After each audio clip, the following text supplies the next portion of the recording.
Hello there, good people. Welcome to It's a Shaw Thing. I'm your host, Rob Shaw, here to talk a little fantasy football. It's Wednesday, which means it's time for strategy, and today we talk about some rookies in the NFL. These guys are typically high-risk, high-reward players, but as the season progresses, they start to reward you more as long as they get more opportunity. A couple of players to mention. First off, wide receiver of the Pittsburgh Steelers, who has more touchdowns than Santonio Holmes, who has more total yards than Willie Parker. It's none other than Mike Wallace, a wide receiver for the Steelers. They didn't expect him to progress this quickly. In fact, Swede didn't last year. There's a big draft pick. This guy drafted a little later on, but still performing quite well for the team. In fact, he's hauled in 50-plus yards over the last 3 weekends. So this is a guy who's getting plenty of opportunities. Also, if you look at the past 4 games, he's had big plays, at least 35 yards in 3 of them. So Mike Wallace, a guy who's offering plenty of fantasy value. Now, that might change as the season goes on and the weather gets worse in Pittsburgh. But for now,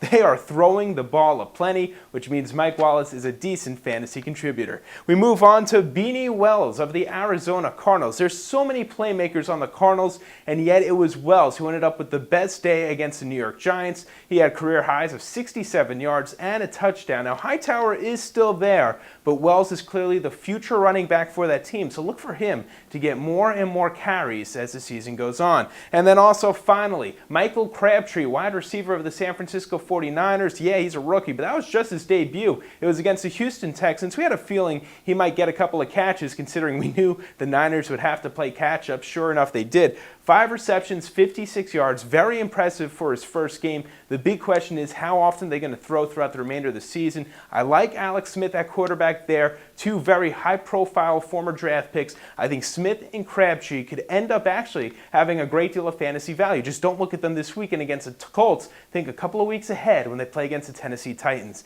Sean Green, also a huge performance for the New York Jets this weekend. We talked about it the last couple of days, so we'll let his 144-yard performance with 2 touchdowns rest for a day.